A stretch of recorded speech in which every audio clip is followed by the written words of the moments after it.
Good afternoon, everybody. Thank you for joining us. We're the League of Women Voters Charter Review Task Force. My name is Marla Jamaid. We also have Darcy Dumont here and Janet. Janet, say your last name for me so I don't mangle it. Potash. Potash. I didn't want to mangle it, and I know that I have before. And we are expecting our fourth member, Julian Hines, will be joining us shortly. This is the second in a series of public discussions that we're holding about the Amherst Home Rule Charter and the potential for some amendments to it based on the League's good government principles. Darcy, if we can see the next slide, please.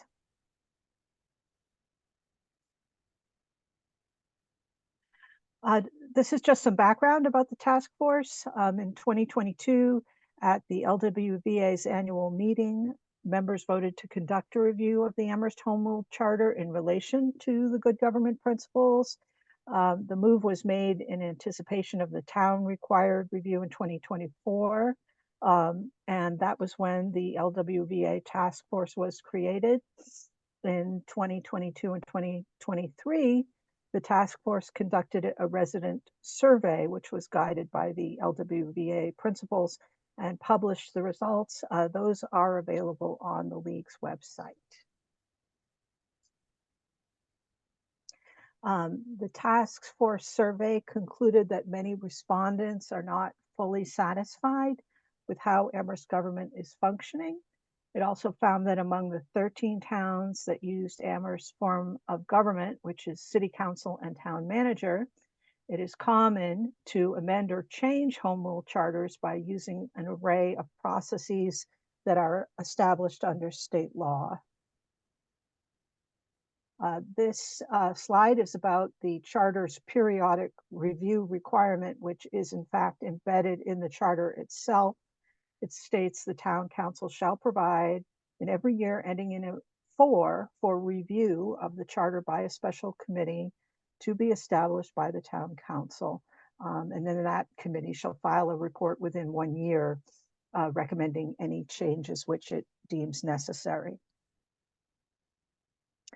These are the League's good government principles: widespread and inclusive participation, diversity in the community reflected in government, openness and full disclosure, checks and balances of power among the executive, legislative, and administrative branches of government and the electorate, honesty and non-corruptibility in all decision-making, efficiency based on professional management and timely decision-making, and accountability for political and fiscal decisions. This slide is about Massachusetts law and the pathways that towns and cities use to change their charters. There is what's called the Home Rule Amendment to the Massachusetts Constitution, and there is the Home Rule Procedures Act, which set out these different pathways. Changes to the legislative body, including terms of office and modes of election, need to be proposed by an elected charter commission. Other amendments can be proposed by a 2/3 vote of a city council, followed by public hearings and submission of the intended change to the Attorney General's office and the voters. A community can also adopt, revise, or amend a charter by a special act of the state legislature with the governor's approval. And Oops, sorry. whoops. And so the task force current efforts and next steps: we're studying the charter articles and finding resources about municipal government and best practices. We met with and are receiving comments from original charter commission members. We met with and are receiving comments from sitting and former town council members. We're going to observe the town's charter review process and update the League Steering Committee on developments. And we're collecting data to make recommendations to the LWVA membership about whether specific amendments or revisions are warranted based on the good government principles. So this is the second of 3 discussion sessions. Our next will be on Sunday, May 5th. As you can see today, we're going to be talking about the position of the town manager, incorporation of power, and elections in the town of Amherst. And we will be holding a consensus meeting for league members on June 2nd from 2 to 4 p.m. to hear recommendations from our task force and to determine whether there will be amendments, whether we will recommend amendments to the charter, and details to that meeting will be forthcoming on the LWVA's website.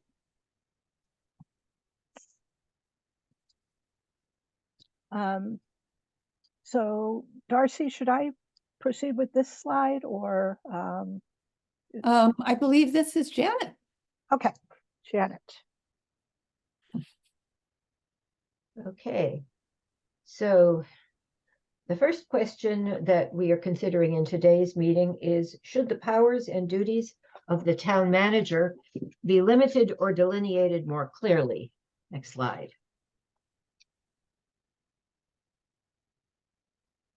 So the relevant charter sections are pretty long, so we didn't include all of the text. Section 3.2 has executive and administrative powers and duties of the town manager. There are 24 sections in this clause, covering probably more than 24 areas.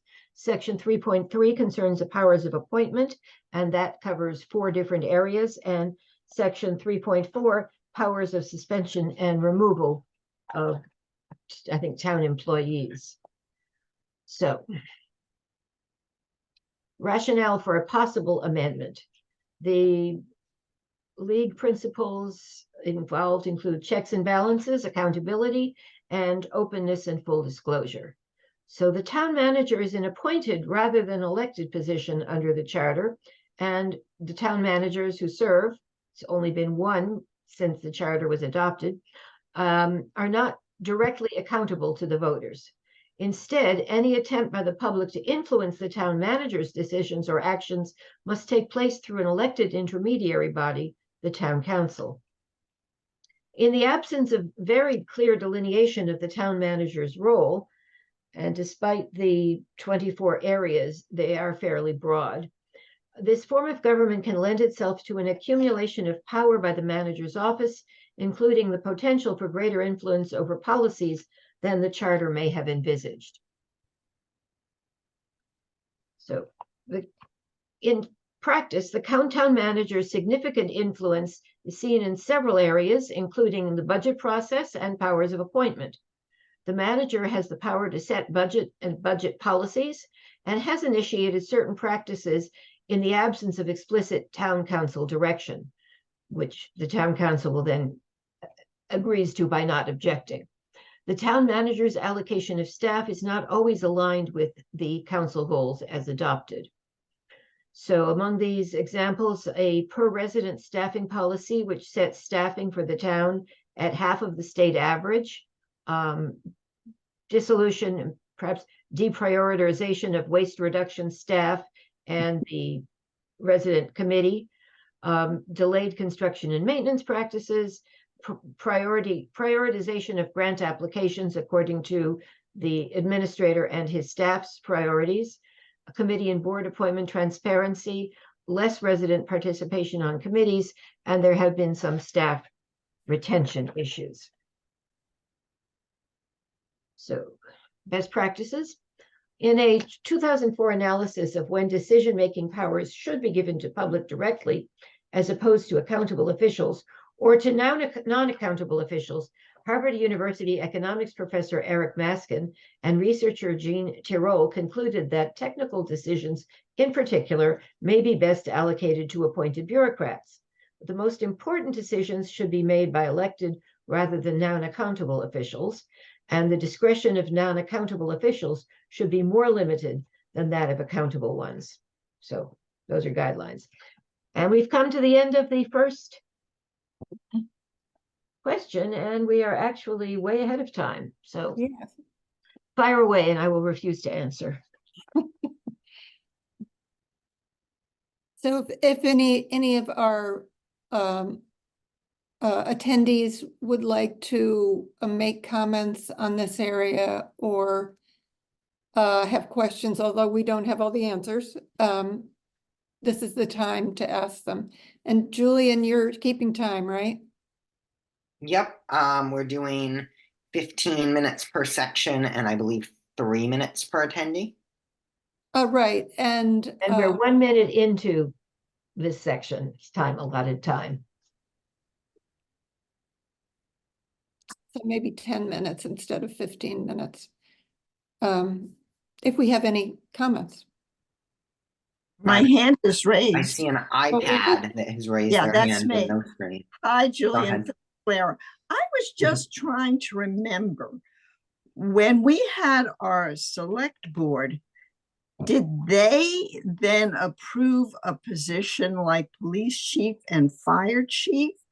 Or was it only the town manager? And right now, do the counselors have voting ability if the town manager appoints a police chief and a fire chief? Do they have a veto power? I think they have approval. Approval, that's the word. So they can't turn it down, or Well, yes, they can. I mean, Oh, okay. I mean, it's the town manager who manages the recruitment and the vetting process and Yeah. and I believe brings his recommended candidate to the town council, and they do have to approve it, I'm pretty sure. Okay, because I was just trying to remember what the Section- past practice was and if there's much of a change or not. But thank you. I'm pretty sure the select board also approved those sort of things. Well, I know, but I thought they might have had more power of approval Yeah. prior. I was just trying to think, again, the relationship between those two, the board and the manager, the council and the manager. But thank you. Good question. Martha? Hi. Yes, I wanted to speak a little bit specifically to this point on the police chief. As you probably know, I'm on our league's racial justice committee. And so we had actually talked with our town manager last spring and stressing the importance of making the process of selecting the police chief, open and transparent. And they did have listening sessions to get input for what qualities people wanted in the new police chief and so on. And then they did have, a committee made up of town residents to review the candidates. And they had the listening sessions then last week, or no, not listening sessions, question and answer sessions with each of the two final candidates last week. And I think it is an open statement here. I think I've heard it from two sources that the committee of residents interviewed at least 5 candidates, and they were going to choose who to recommend and put forward to the town manager among the 5. And then 3 of the 5 candidates resigned, withdrew their applications sort of toward the last minute. And that's why it was down to just the 2.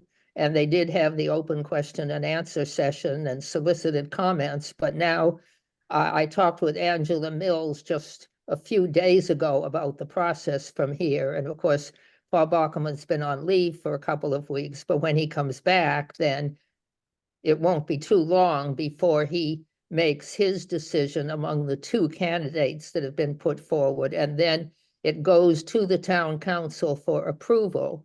And so at that time, that is an opportunity for residents of Amherst to voice their opinions to the town council. And the town council can either say yes or no then on whichever candidate Paul Bockelman puts forward. I don't know what happens next if the town does not approve the candidate, but that is the process, that it does have to be approved by the town council. As I recall, there was some discussion during the Charter Commission about how much approval would be, which appointments had to be specifically approved by the town council. And so they're not involved in the actual vetting of the candidates, but they are involved in they do have the final say.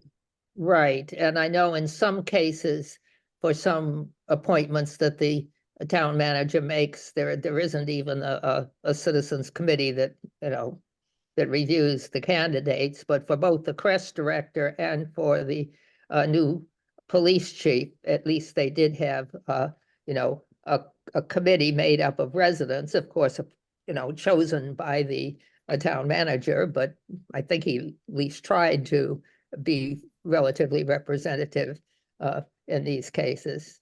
So that's the extent of what I know about those. Great. It looks like your hand's still raised, iPad, but I don't know.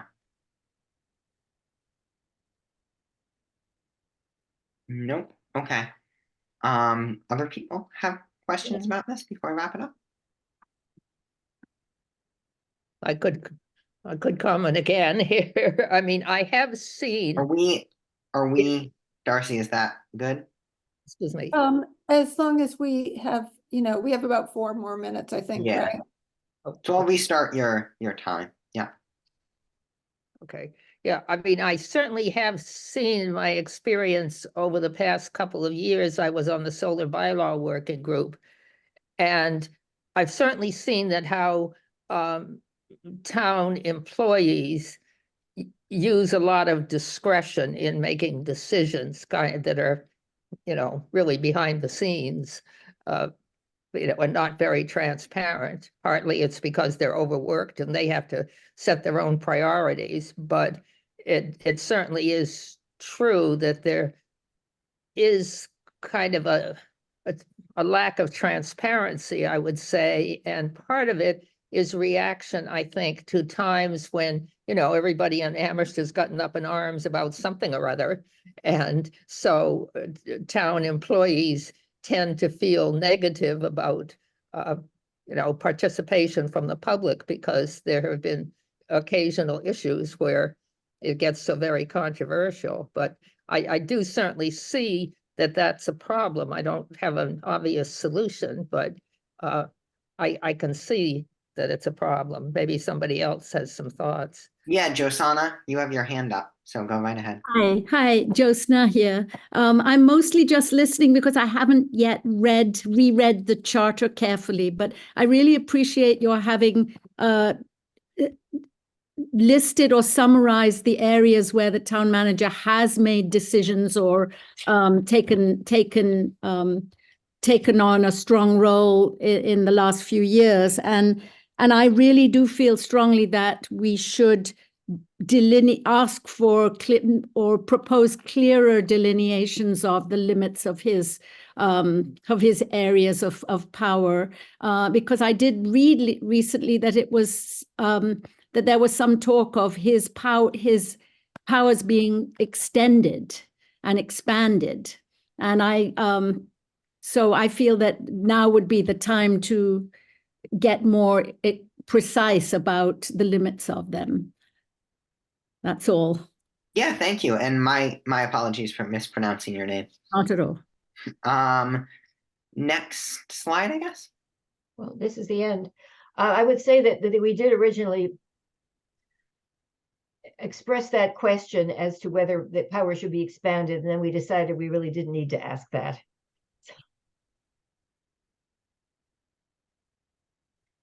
So, Julian, you have the next question. Great. So I will be both timekeeper and speaker for this. Yeah, I can keep time. Okay, sure. No, I'm happy to as well. But our question here is, should resident committee applications be submitted to the town manager? Should they be considered public records or open to public view? So on Charter Section 3.3, the town manager should appoint all members of multiple member bodies. Members shall be residents of the town at the time of appointment and throughout the term, unless otherwise approved by the council. Town manager shall establish a residence advisory committee to assist with evaluation selection, and shall seek to appoint individuals with relevant expertise or experience to the committee that is being selected for. And the town manager shall establish policies and practices to encourage a diverse pool of applicants to multiple member bodies. So a lot of our principles apply here: checks and balances, diversity, accountability and inclusion, participation, all that sort of stuff, transparency. And I mean, the public has an interest in knowing who applies for town boards and committees. And if even town council members don't know who applied or how many applied, they can't really exercise their power to support or reject a nominee recommended by the town manager if they don't know who the other people in the pool were. And they also can't advocate for more diversity given if they don't know the demographics of the pool. So this is currently sort of all happening behind the curtain, if that makes any sense. And under council experience, recent experience with the pool of applicants for the school building committee, the council didn't know who was in the pool besides the person who the town manager ended up appointing. I know there were many other qualified candidates in that situation, and that was certainly a discussion. And also like term limits on these boards. The chair of the personnel board was reappointed after 12 years of service on the board without the town posting a notice of vacancy at all. So there wasn't really any ability for applicants who were interested. I mean, it'd be one thing if there were not any interested applicants, but we don't know if there were or not. So yeah. So for best practices, our neighbor Northampton asks applicants for town boards and committees to check a box on the application, agreeing that the application is public record and can't be shared. So applicants' names and applications can be accessed via a link online, and they consent to it with the clicking of that box. I'm not completely sure, but I believe some personal information like address and date of birth is redacted on that when people look at it. All right, so comments, questions, ideas. I will start people's 3 minutes if you raise your hand. Go ahead.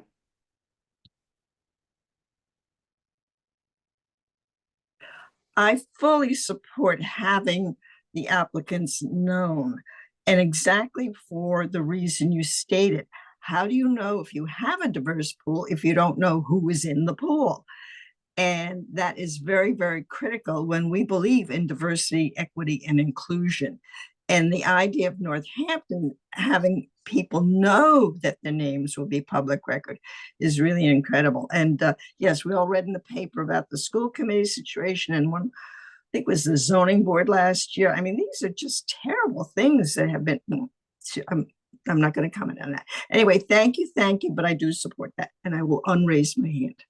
Yeah, thank you. Thanks for your comment. I should have mentioned that there was quite a fiasco around a zoning board appointment as well last year. Yeah.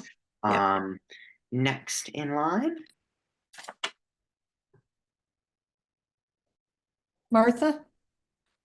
Yeah, I guess I would just say that I would agree, and I agree in particular that there should be information made public about the number of candidates, their demographics, ethnicity, you know, all the things that one could. Now, was it your group that put the survey on the Amherst Indy? Because certainly last week there, you know, people were invited to fill out the survey on the Indy with these questions. It wasn't us. I think it was an independent group to find out. Are you going to get the results of it? Because it seemed like it was. We'll look at them. I don't know. I don't recall who was doing it. Yeah, because I think that would Oh, be it's actually the Indy. I think it's the Indy itself is doing it. So yeah. I think it would be interesting for this group to know the results from that survey too, as you try to put together your recommendations for our consensus meeting. Yeah, no, that makes sense. Yeah. that's all. Anita? Hi. I had the experience of applying for an appointment on a town committee and went through the interview process. And I found, even though I was within the process, it felt very opaque. I think it could have been better explained. It was unsuccessful, and I'm not quibbling about who got the appointment at all. But it just felt like I didn't understand the criteria they were looking for.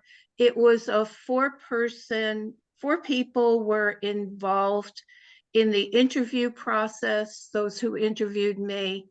From what I understand, because I know someone who was in that group, it was split, but because it was a town manager who makes the appointment, he made the appointment. So I think even for those of us who want to apply, there needs to be a better description of the process and the criteria of what people are looking for, and also some kind of feedback. I never got any feedback. So I've been very reluctant since then to put my name in for any other committee in town. I found it very off-putting, is what I'm saying. I think Northampton's best practice, at least in terms of knowing the pool, and being able to determine not your competition, but who else is within this pool, and what do we know about them? We know a lot about our neighbors. So I think there are a lot of flaws in this process that it could be better determined. And I don't know, I have no idea. And it's interesting that the charter says that there would be policies and practices of the town manager that controls this. And yet I'm completely unaware of any written policy that would have helped me better understand the process, and also help people who might be contemplating going into one of these committees, for them to decide whether it's something they want to submit themselves to. Thank you. Martha? Yes, I would agree with what Anita said. And Josana, you've had your hand up for a while. I don't want to call on Martha twice. I'm Yes. sorry, I didn't see it. I can go next. It's all right. yeah, go ahead. All right. I agree strongly that the name should be public, and a category I'd like to mention, or a criterion I'd like to particularly mention that should be included, is relevant experience and expertise. Because one of the things I've noticed, and I've also seen people comment on, is that people who have been chosen for some committees don't seem to have any relevant expertise in some cases, and in fact almost negative expertise, like choosing someone to lead the EPA who is a polluter themselves. So that would be something that I would like to see made public in particular. That's all. Martha? Yeah, okay, so following up on Anita's experience, then I would like to recommend feedback in the sense that when somebody has submitted an application, they get feedback confirming their application has been submitted and the approximate dates, say, or the time schedule when things are going to be processed. And then again, at the time of the interviews, if you're selected for an interview, that you get some description of what's involved and what the criteria are and so on, and that then you get some feedback, so that when the town manager has made the decision and is going forward, the candidates who are not selected, at least get some nice polite feedback saying, thank you for your application. I'm sorry you weren't selected, or something, so that they know before the announcement becomes public. That's all. Thank you. Joan? Just a quick question. I'm trying to think of a reason why somebody would care if their name wasn't made public. I mean, is there a reason why they keep the names in private? Is that because people might not put their names forward if they feel that they may not get the job? It seems like everyone is speaking to the fact that it should be public, and I agree with that. So I just was wondering if there's a reason that I'm not thinking about. Why would somebody care? I can only speculate, but maybe someone has concern about address or racial or ethnic or income demographics, gender demographics, just a guess being put out, date of birth, etc. I'd imagine there's a way that sort of thing could be redacted. I don't know per se, but I'm just speculating. I was just curious. Thank you. Mhm. Agreed.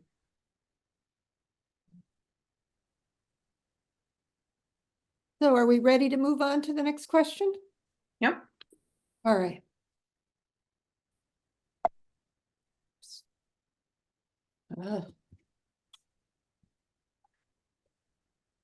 Okay, this one is me again.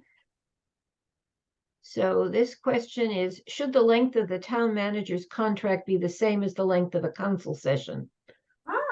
Or actually, more like, should each council have the opportunity to weigh in on a town manager's contract? So the relevant charter section actually says nothing about this issue. It just says the town manager shall receive such compensation for services as the town council shall determine, but such compensation shall be within the limits of available appropriations. And then there's a section of Massachusetts general legislation, which basically permits employment contracts. Says they have to follow the laws of the the laws of the charter. And just for reference, prior to the enactment of this current charter, around maybe 2006, the town meeting adopted or a procedure that said that the town manager's contract is for a period not to exceed 5 years and may be renewed for additional terms, not specifying how many terms or how long. Although they did at the time grandfather the existing town manager. So I'm not sure how much effect it had. Rationale. So if the town manager's contract extends beyond the term of the sitting council, that council has no power or leverage over him or her except for cases of malfeasance. So there's thus an imbalance of power. This might be more acceptable in a municipality with both a town manager and an elected mayor as executive.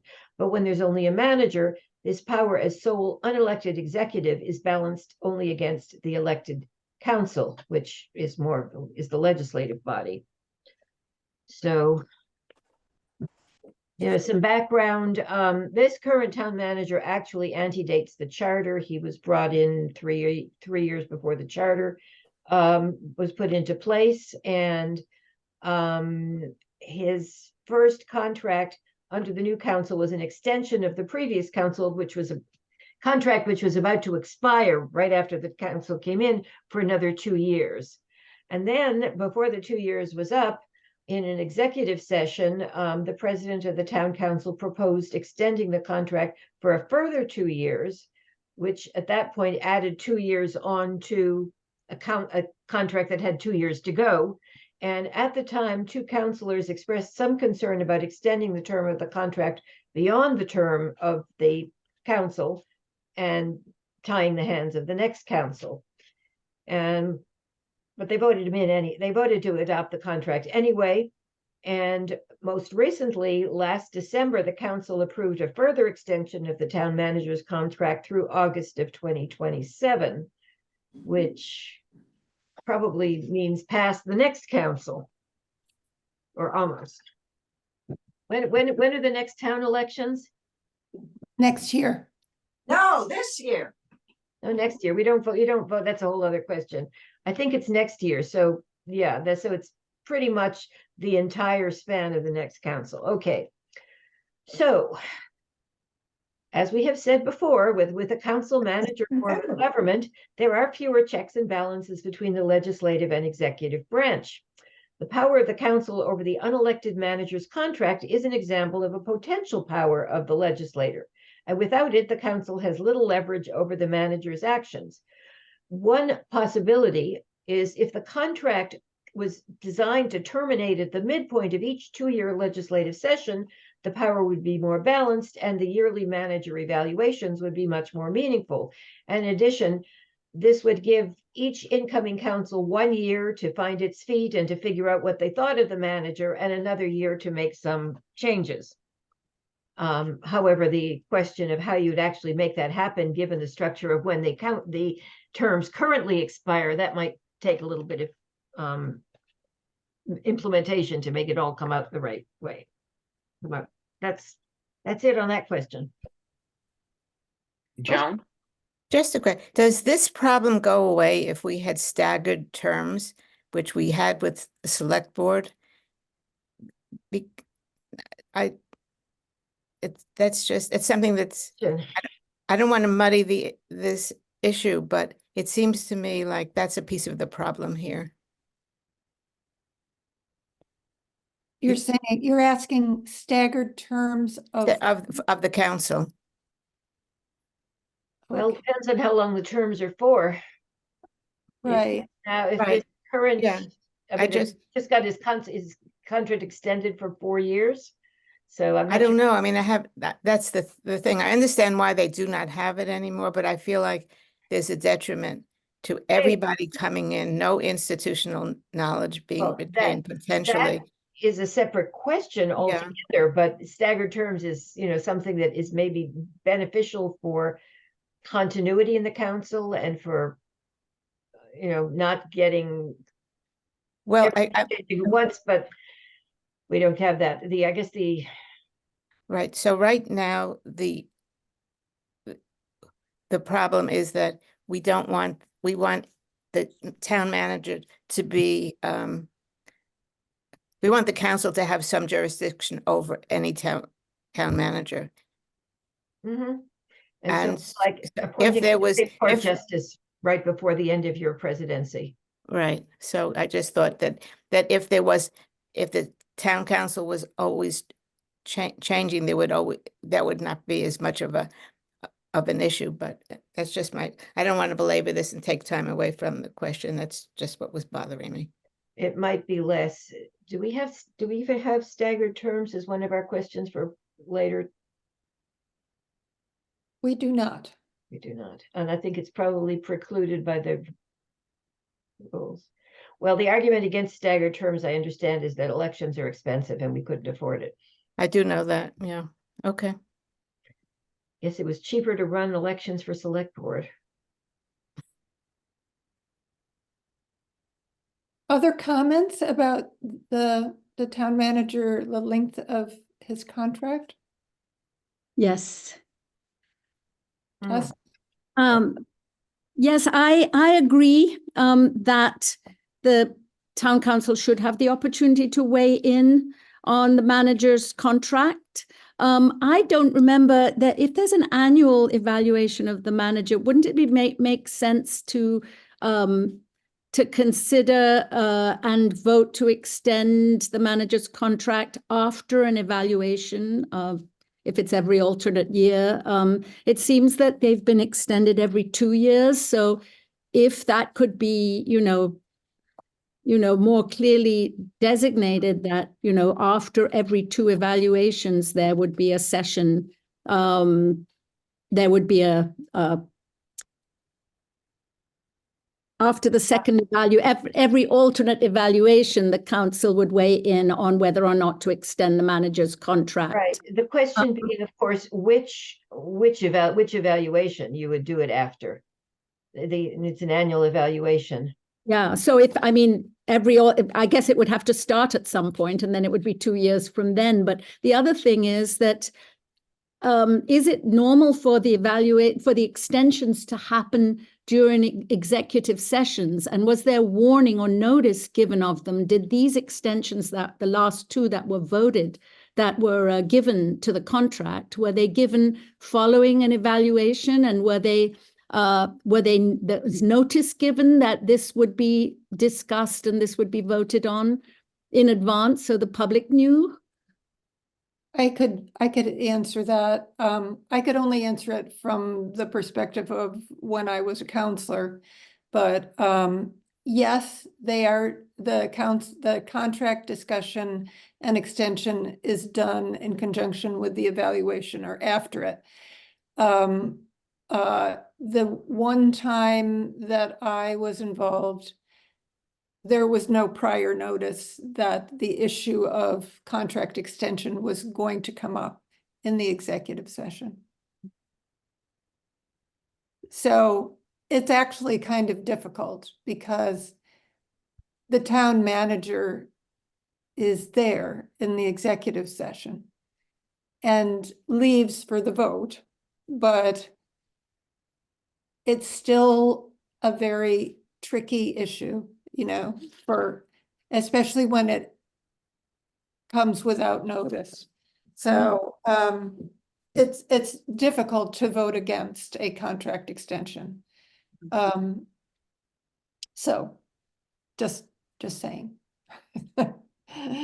I've just a last question. I mean, is there any precedent in the state for those votes to be anonymous?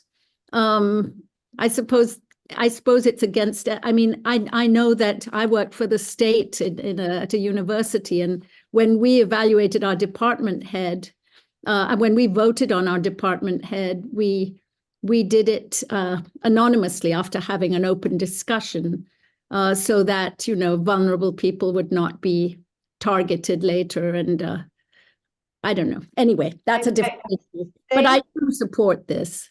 Oh, that's a good point. I don't know. I think that There's a recorded vote, but the counselors are elected, you know, I think there's an argument to be made by the public that they want to know how their counselor voted. And but I can also see the opposite, that it's very, very difficult to vote against. The discussions in executive session are obviously not public, but I believe that the vote is recorded and then it's also confirmed in a public session.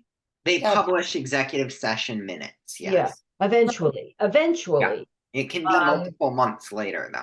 Or years. So the minutes of the 2021 executive session vote are indeed available on the town website. The minutes of the 2023 public session are not yet available on the website. So any other comments on this topic? I don't see everybody here. Nope, I see everybody. There's not. Okay. Let's see what we got here. Oh. That's you again, Janet. Well, I had 3 of the 6 questions, so they got to come sometime or another. They're going to get real tired of me. Okay. Should the town manager's evaluation be conducted by an independent third party? And I think we're way ahead of time. Yeah, no, that's okay. Good. Okay, the relevant charter section is just the town council shall conduct an annual review for the purpose of assessing the town manager's performance.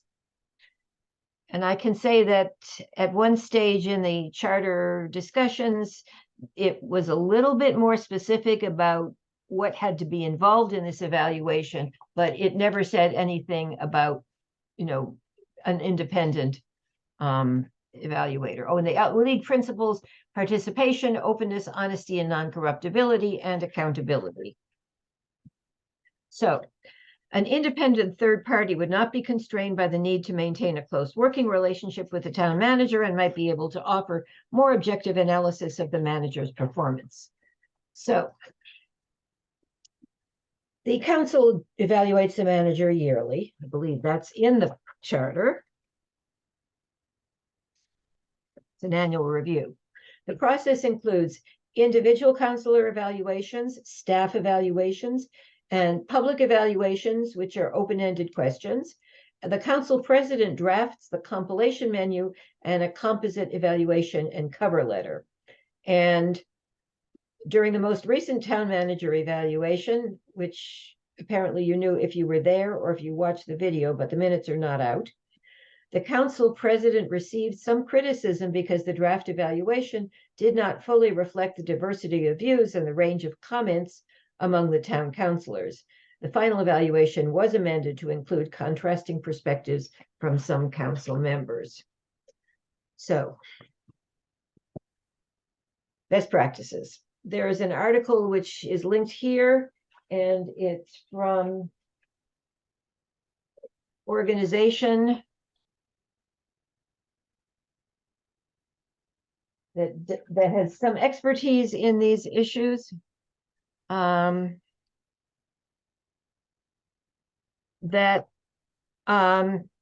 annual performance evaluation process could be easier, more useful, and helpful for everyone involved, where the appointee receives specific feedback and clear goals. And this is called a facilitated evaluation. A third party manages the evaluation process, acts as a neutral party to gather data from elected officials and sometimes from the managers or appointees' colleagues, analyzes the data, and presents the findings to the manager in a way that encourages growth. However, this facilitator does not work for free, so that would have to be budgeted for. And this is from an internet, it's a group that specializes in city manager evaluations. So that's it on that particular. Any questions or comments on this? Whether we should have whether there should be some kind of either third-party evaluation or some kind of facilitated evaluation, so that maybe some committee of the council would do it, but that it would be facilitated. Thoughts? Anita? Yeah, I think the idea of cost can't be ignored. And I'm wondering if this is somewhat related to the contract term. And whether there might be some combination of an in-house annual review, but particularly where a contract is coming closer to renewal, that it would be important to have an independent third party. It also makes a difference, I think, of how that independent third party would be used and how directly they would be involved in gathering the data, or are they creating the tool and doing some sort of compilation. I think there are a lot of gradations of how one uses a third party to do these things. It certainly supports a more objective way of gathering and particularly interpreting data and creating a tool that will get you where you want to go. I mean, sometimes the answer is begged by the question. So I think it is worth contemplating how and when to use an independent third party and how this relates to the contract term. Very helpful. Martha? Oh, unmute. Sorry, I like Anita's suggestion there that a third party review is not something one would do annually, but when the contract is coming up for renewal, that might be a good sort of reason or justification to do a third-party review. It would still be the town council then that had to, make the decisions, and the review would go to the town council as well as to the manager then. But that might be something that was worth a suggestion from this group. Jasna. Yes, that's exactly what I was going to say. So I just third that. Yes. Okay, that's great. Yeah, one of the things, I'm throwing in a comment of my own here. One of the things that has been a little frustrating is the sort of inaccessibility of the process to the public, or seeming inaccessibility, in that they haven't gotten any kind of rating form or way to evaluate the town manager that's easy to use. So this is not right on topic. So are you, do we have any other comments? Okay, those are very helpful. Good ideas. So this is, again, this is just as part of our process to try to come up with recommendations. Wait a minute here. Okay, Marla, you're on.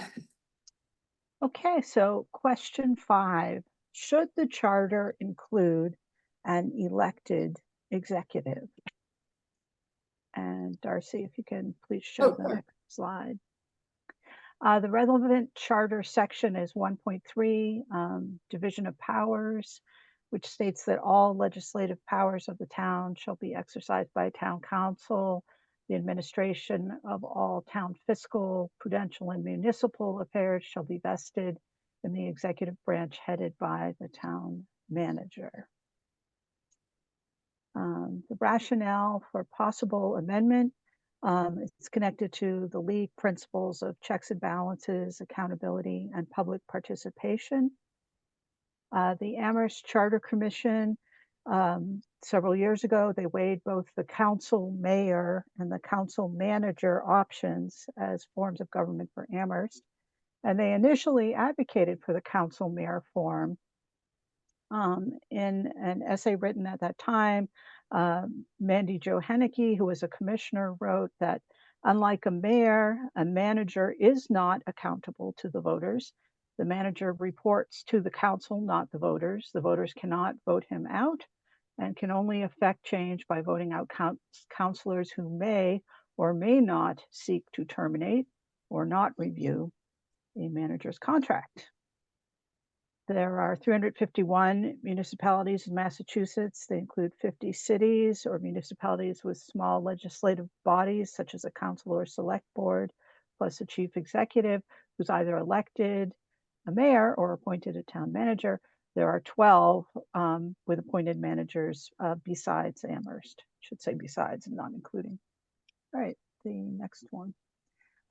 In practice, the town manager appears to have more influence over decision-making in Amherst than the elected town council through his development of the budget and control over the recruitment and appointment processes. Best practices in the mayor-council form of government, voters directly elect both the mayor and the council, and the mayor is the chief executive who appoints key officials. The mayor, according to the Massachusetts Municipal Association, prepares a budget, approves contracts, negotiates with unions, and oversees administration. The elected council is clearly the legislative body, votes on and adopts budgets and laws, and approves debt. In the manager-council form, a manager performs most of the same functions above, but is appointed by the council rather than elected by the voters. Under this structure, the manager cannot be removed except by the council. Moreover, the manager and council effectively function as a single unit with potential blurring of the distinction between the executive and legislative functions of local government. does anyone have thoughts or comments or questions? Anita, This one really presses my button. I think it is really a misnomer to call a town manager who is hired under a contract by the town council to purport to call that person an executive branch, because that implies a check and balance that simply is non-existent. I think the biggest flaw of many in the charter is the concentration of power, and particularly the concentration of power in the town manager. And if there is any energy to rethink that fundamental question, I hope that it's taken on squarely and discussed, because this is unworkable. And as I said, the concentration of power, both in the council to control, the majority of the council to control things, and through the town manager, who they select and appoint and evaluate. So yes, I'm a YES to this. Jasna? I second Anita. I think it was helpful to see the number of small municipalities who have our system versus the number who have a elected mayor and a town council. And I mean, I think we're already weird, an anomaly in that we are such a small town that has taken on the structure of a city, so that now we're like a city called the town of Amherst or something.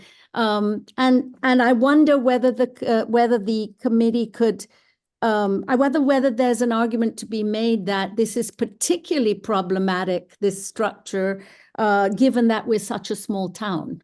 I wonder whether that, that not only, I don't know, I just wondered if that's something to consider. I haven't thought about it, but it's just, we're already in such a minority in the state. And it just seems to be doubly undemocratic when we're this small, to have no recourse, over the town manager. So I think that we should go ahead and propose this, but maybe look into the question of size and scale, and whether other towns may have also brought in, other towns in choosing this form of government may have made the decision to go with mayor and come up with reasons why they made that decision instead of having a town manager. And maybe that would be a place to look. That's all. Joan? Oh, you're muted, Joan. To say, I agreed with everything Anita said. The checks and balances are my serious problem with this charter. And I question, though, can the change to a manager, a mayor form, is that something that's within the purview of a charter review commission? That seems like throwing out the charter and coming up with a whole new charter. Marla, do you want to answer that? So I'll answer as best I can. The law is not completely clear about what you can and cannot change through the various mechanisms, but there are several different mechanisms, including special acts of the legislature, for the town to adopt a mayoral form of government would be a change to the elected body or bodies, it would be to add a new elected official. And so it would be significant. And it might be that a change such as that would require, a finding by an elected charter commission. That said, other towns have, gone back to the drawing board in part, with new charter commissions to make substantive changes. So it's not something that cannot be done. It might be, it could potentially be a time-consuming process. But the home rule amendment, it does give towns a fair amount of leeway to make changes. And we are trying to find out more about which changes would require which process and how long they would take. And so that is something that hopefully we'll be able to answer in more detail going forward. Yeah, and one, I would just add to that, the official charter review committee cannot put forward certain things are not within its scope to recommend, but they're not outside their scope to review and to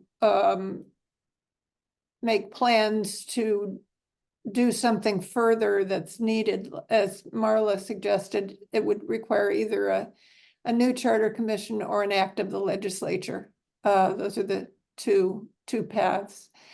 So, and this committee has more freedom than the town committee. So we can, and we're, our standard are the good government principles. So if we see that something is needed in view of our good government principles, there's nothing really to prevent us from at least mentioning it or commenting on it or recommending that the town at least look at it to decide whether they want to move on it any further than what the official committee can do. So yeah, someone else had her hand up. Is that you, Martha? Yeah, if there's no one else waiting. Yeah, I mean, I see two specific problems that I see with the town manager form of government.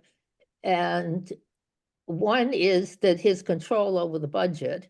I mean, it used to be with town meeting and the town meeting's finance committee that they made some of the decisions. And now, if I understand correctly, and you can correct me on this, it's a state law that once our town manager submits his final budget to the council cannot raise any number. They can lower a number, but not make an increase. And so that's a challenge. It means the council really doesn't have much control in the end. They gave recommendations back in December, I guess, or January, but they don't make the decisions of the priorities. And your budget shows your town's values and priorities. So, that's not under control. And the other thing I see is communication with the community. I mean, our town manager's only obligation really is to communicate with the council rather than with the community. I mean, he may set up, the informal cup of joes and that kind of thing. But the example of the police chief selection coming up, because it's gotten down to two candidates, it is quite a controversial decision in the sense of it's either, someone who's already part of our police department or somebody who's an outsider. It's an either or kind of choice that a lot of people have strong opinions on, and yet our town manager doesn't really have to address the community when he makes his decision. He only has to justify his decision to the council. And that seems, that's one big difference between a mayor and a town manager is the relation with the larger community. That's my 2 cents there. Absolutely. Anyone else? Okay, are we ready to move on?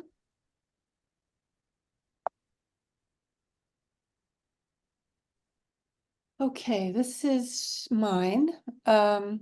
Should the town elections be held in even-numbered years to coincide with national elections? So our charter says that the regular town election should be held on the first Tuesday following the first Monday in November in each odd-numbered year. And those are the off years. They're the years when we don't have state and national elections.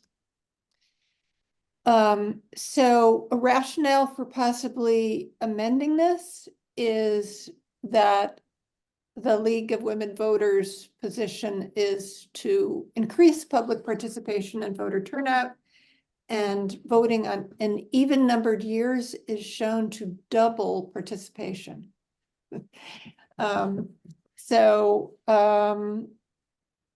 There has been the council experience on this page is basically letting you know about updated information about what's happening with this issue. The Charter Commission basically didn't move forward with doing this because they thought it was not within their power to do it. There's growing interest across the state in changing this. And there was an article in the Globe in November that focused on this, which basically stated moving to even year elections is doable. In Massachusetts, municipal election dates are set by each city's charter. Many local officials, this is the important sentence here, many local officials operate under a misperception that this arrangement cannot be altered. However, election timing can be changed with legislative approval. Massachusetts cities should undertake this process, and the legislature should approve these efforts. So the legislature could also facilitate this by amending the law for the whole state. But they're basically saying you can do it through a charter effort, similar to our ranked choice voting, where we would seek to do it and get a state legislation that would okay the town of Amherst to do it. Now, there was also a recent article in the Indy that spoke about it and got some comments on it. Mandy Jo Henneke, who was a former charter commissioner and is a current counselor, commented on it, and she basically confirmed why the Charter Commission didn't do it, and her opinion differs from the opinion that was stated in the Globe, and that she thinks that at the time, at least, it was not possible to do it. So I guess we want to look at this, because if our voter turnout can be doubled, clearly that is what our goal would be. And so we just added some new information about this today. Thank you, Marla. In New York State, a bill enacted by the governor and the state legislature in the most recent December will increase voter turnout by moving many county and local elections to even-numbered years, aligning them with federal, state, and statewide and state legislature elections. Research supports this, and she cites an article in the New York Times. A report from the Manhattan Institute found that changing local elections to coincide with national elections led to more accountable and responsible government and saved taxpayers money. And lastly, a 2005 study found that moving local elections to even-numbered years increased Black turnout, and that consolidating elections could make easier for working-class voters and those living in poverty to participate in elections. So, any thoughts about this? Looks like Phyllis. I fully support going to the even years. I was a poll worker at the Lutheran Church last fall. We had one person in 1 hour. Now, I got paid to do this. That was okay. We chatted, one person knit, but really increasing participation is critical because we as women, we as League of Women Voters do believe in active citizen participation. And if they don't come to the elections, I mean, that's one of the basics.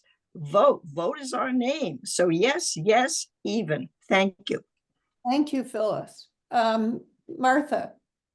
Hi, well, I'll play devil's advocate, okay?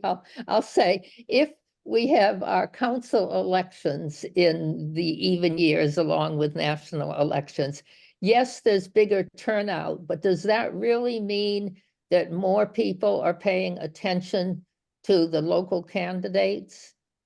Or is it just kind of swept under with the interest in national elections? I mean, here in Amherst, one of the big challenges is we have a very large student population.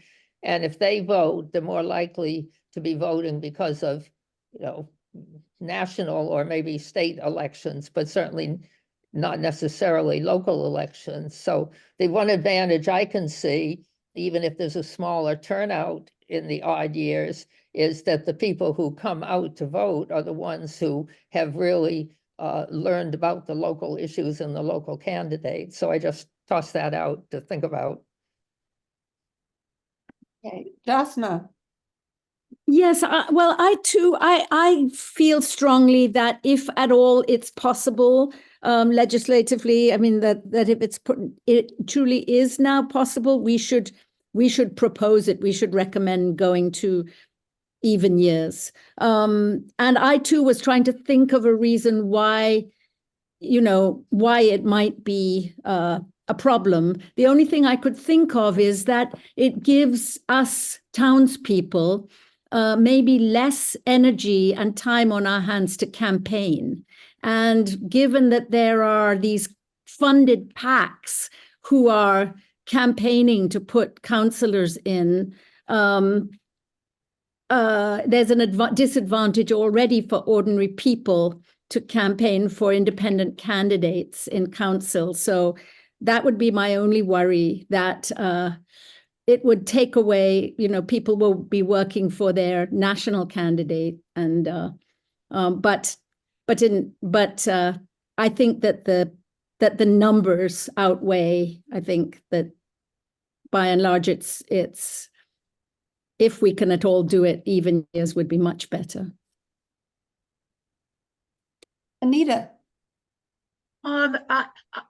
I think there are a lot of advantages to going to even numbered years. And I think in some ways, paying attention to a national election, state elections, your eye goes to down ballot, and why are these names here? What should I know about these people?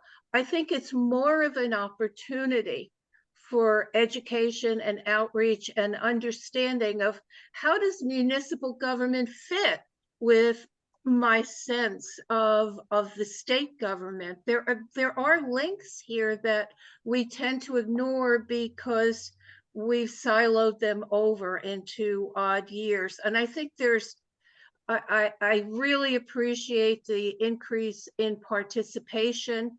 And I think it's not just participation, but knowledgeable participation that we probably have a better shot at on if you're packaging them, even though our municipal elections are supposed to be nonpartisan.